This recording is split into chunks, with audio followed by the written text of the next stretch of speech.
Committee Chairman and Fox News contributor Trey Gowdy. Good evening to you, sir. Good to see you this evening. Yes, ma'am. So what was your reaction to that? I mean, that's an ugly exchange. It's not the kind of thing that you see often on Capitol Hill. What do you think? Well, the process is unprecedented.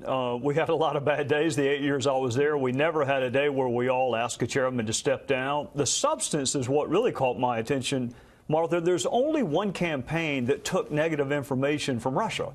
There's only one campaign that actually paid for that information. Remember in the Barr letter, the summary that Barr sent, despite multiple opportunities, no evidence of collusion between the Trump campaign and Russia.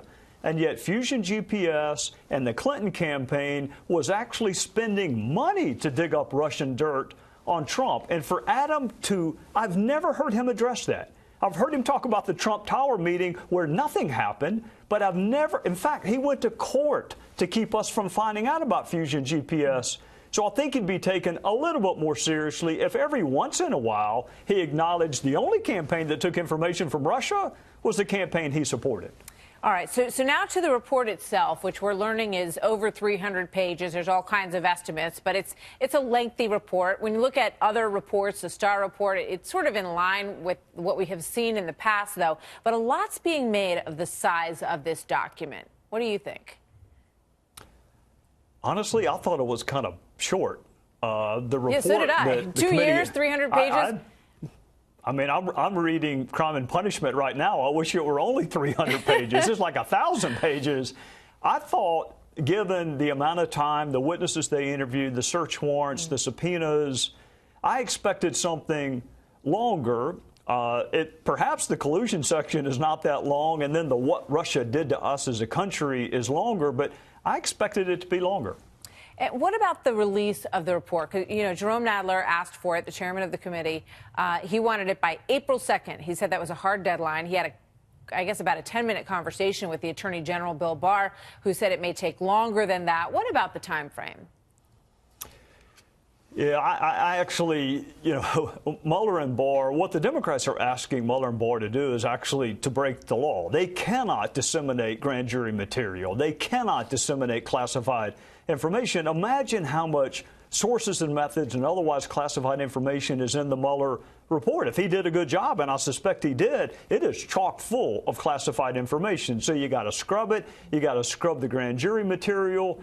I'm in a really small group of people that actually doesn't think the report should be made public because the Department of Justice is a true false agency. You either indict or you do not indict.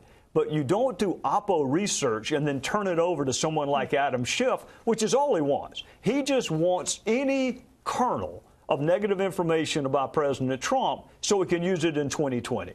So you have talked about the fact that you would like to see some investigation. There are ongoing investigations into what happened on the other side of the equation, how this whole thing got started, how they had the FISA applications go through.